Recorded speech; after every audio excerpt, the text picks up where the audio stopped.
तो प्यारे बच्चों, आप सभी का स्वागत है आपके प्यारे से YouTube चैनल परम हिमालय में। तो प्यारे बच्चों, आज का जो हमारा टॉपिक इसमें है, हमको रिलेशन फाइंड करना है, the relation between the focal and the radius of curvature for a convex mirror. तो प्यारे बच्चों, से पहले वाली वीडियो में हमने कॉनकेव मिरर के लिए हमने आपका जो फोकल लेंथ होता है और रेडियस ऑफ कर्वेचर होता है, उसके बीच हमने रिलेशन फाइंड किया था।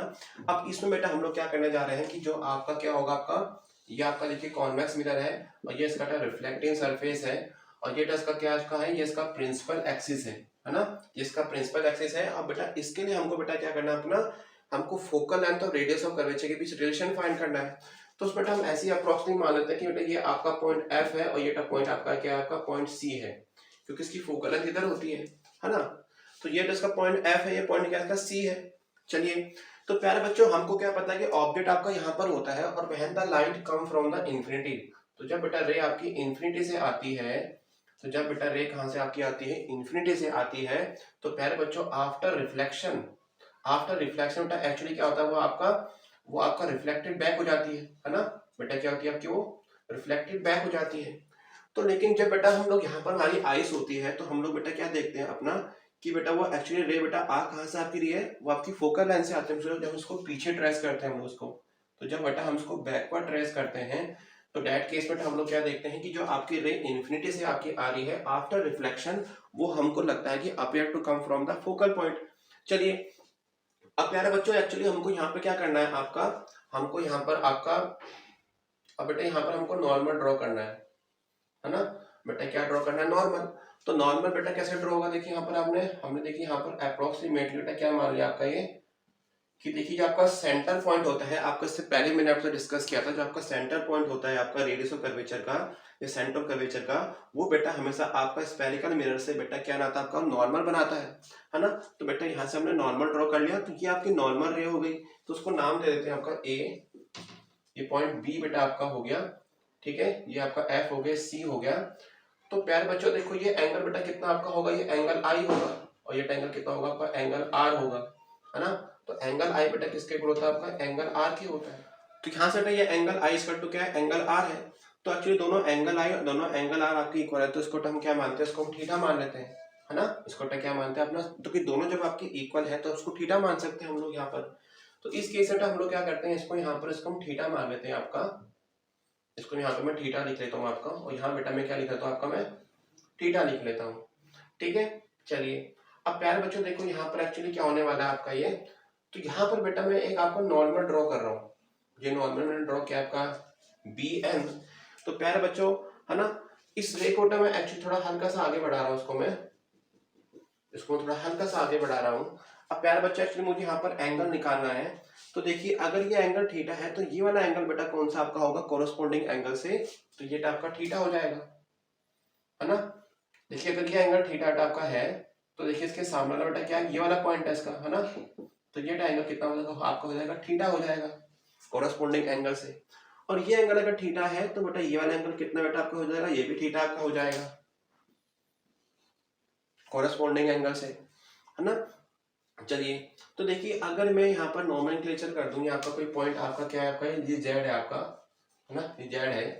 तो बेटा ट्राइंगल में क्या देख पा रहे हैं, आपका जेड बी और सी एन में, है ना। जो बेटा आपका है कि यहाँ पर ट्रायंगल आपका बन रहा है, ये पूरा आपका जेड बी सी एन में, जरा एक बार देखिए कि जो एंगल बेटा थीटा होगा वो बेटा किसके इक्वल होगा आपका। तो देखिए ये बेटा एंगल कितना हो जाएगा, थीटा हो जाएगा आपका अल्टरनेट इंटीरियर एंगल से। तो जो बेटा यहाँ पर क्या होगा कि जो आपका ट्राइंगल आपका यहाँ बन रहा है, आपका ट्राइंगल जेड बी सी, वो बेटा किसके आपके इक्वल हो जाएगा, यहाँ पर आपका ट्राइंगल बी सी एन के, है ना। क्योंकि देखो ये एंगल बेटा आपके इक्वल हो जाएगा आपका, ठीक है। और जरा बताइए ये बेटा एंगल कितना आपका होगा, जरा बताइए यहाँ पर आपका, अगर मैं यहाँ पर ट्राइंगल आपका ले रहा हूँ, तो ये आपका थीटा आपका हो जाएगा। अगर मैं यहाँ पर आपका कौन सा ट्राइंगल ले रहा हूँ, ट्राइंगल जेड बी एफ, तो देखिए जेड बी और एफ को जरा देखिए, है ना, जेड बी एफ। तो देखिए टोटल एंगल कितना बेटा बन रहा है आपका, ये थीटा प्लस थीटा मीटर आपका 2 थीटा बन रहा है। और देखिए बेटा किसकी इक्वल होगा, देखिए आपका ये जो एंगल है, तो ये एंगल क्या का नाम क्या है, B F N, B F N. तो इट मीन्स ये एंगल अगर थीटा है तो बेटा ये वाला एंगल कितना हो जाएगा, थीटा हो जाएगा। और देखिए आपका एंगल पूरा 2 थीटा है, तो ये वाला एंगल कितना हो जाएगा, 2 थीटा आपका हो जाएगा। इतनी बात आपको समझ में आ गई, इसको आप लोग नोट कर लीजिएगा, इसको मैं रेज करने जा रहा हूँ। अब बेटा देखिए वही पॉइंट, देखिए पॉइंट आपका पॉइंट पी है। अगर इसमें आपका आर्मेचर अगर बहुत छोटा है ना, इससे प्रीवियस वाला जो हमारा कॉनकेव मिरर था उस पर हमने डिस्कस किया था कि क्या है, देखा आपका बहुत छोटा है, तो उस केस बेटा हम लोग क्या मान सकते हैं कि एन बेटा कहाँ पर आपका है, वो जस्ट आपका पी पर है ना, अप्रोक्सीमेटली चलेगा। तो चलिए आप जरा मुझे बताइए, इसमें जो आपका ट्राइंगल है ना, कौन सा ट्राइंगल बेटा इसमें आपका बी एफ एन। तो ट्राइंगल बी एफ एन बेटा मुझे बताइए tan 2 थीटा की वैल्यू क्या होगी आपकी, tan 2 थीटा, उसके सामने वाला बेटा ये क्या आपका परपेंडिकुलर है बी एन, और बेटा उसके लिए बेस क्या है बेटा आपका एफ एन है ना। तो अगर हम बेटा मान के चलते हैं कि एंगल बहुत छोटा है, तो डेट केस में एंगल अप्रोक्सीमेटली बेटा हमको लेना पड़ेगा, क्योंकि मैंने आपसे पहले भी डिस्कस किया था। इसमें हम लोग तो आर्मेचर आपका बहुत अप्रोक्सीमेटली ले रहे हैं, मतलब आपका एन और पी बेटा आपके जस्ट आपके एक दूसरे को ओवरलैप कर रहे हैं, कि एन पॉइंट बस बहुत ही करीब है आपका पी का, और एक आपका एंगल बहुत छोटा है, जो थीटा आपका एंगल बन रहा है बेटा ये बहुत छोटा बन रहा है। हम इसको जब भी प्रूव कर पाएंगे अगर हमको अप्रोक्सीमेटली लेना पड़ेगा। तो डेट केस में एक्चुअली क्या है, tan 2 थीटा इस अप्रोक्सीमेट क्या आपका हो जाएगा 2 theta for a small angle, for a small angle. तो यहाँ से बेटा क्या हो जाएगा 2 थीटा इक्वल टू आपका हो जाएगा B N upon F N, B N upon F N हो जाएगा। सिमिलरली प्यारे बच्चों अब हमको क्या करना है, जो ट्राइंगल आपका यहाँ पर बन रहा है आपका B C N, B C N, तो डैश केस में tan थीटा, तो डैट केस में हमारा tan थीटा बेटा क्या हो जाएगा आपका, देखिए इसके सामने थीटा है, तो ये बेटा क्या कहलाएगा इसका, ये इसका परपेंडिकुलर कहलाएगा बी एन है ना, बी एन, और अपॉन बेटा क्या बेस, तो बेस बेटा क्या देखो यहाँ पर सी एन है आपका है ना, सी एन।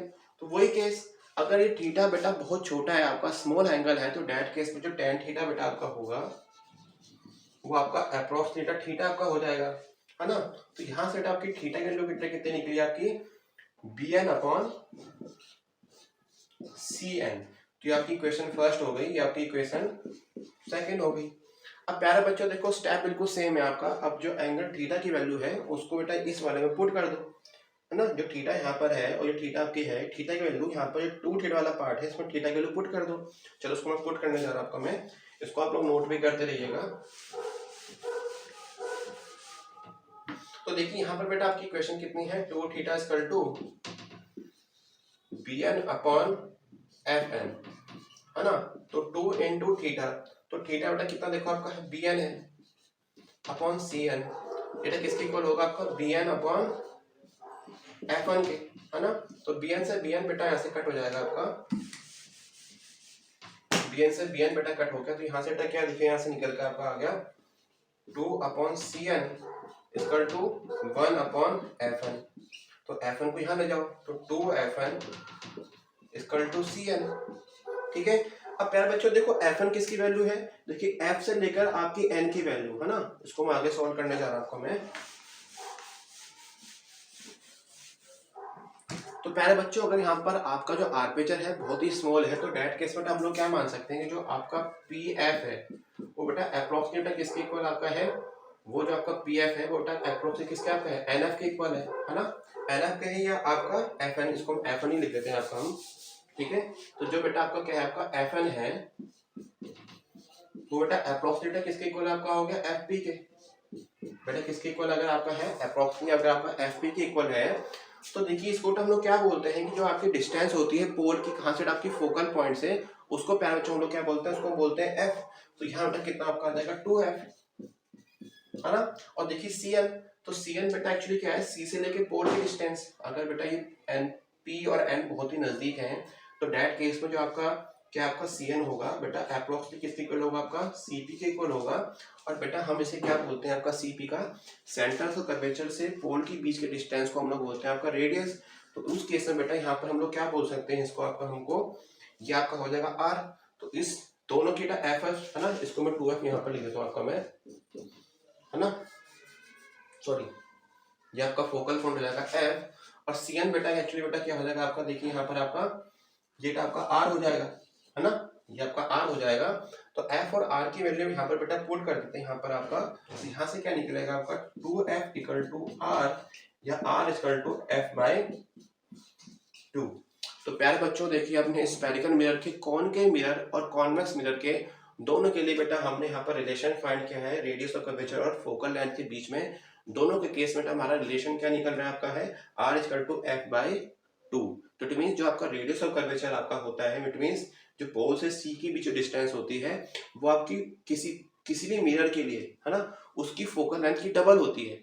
जो आपका स्फेरिकल मिरर होता है उसकी जो फोकल लेंथ होती है, तो जो उसका रेडियस ऑफ कर्वेचर बेटा क्या होता है उसका डबल होता है।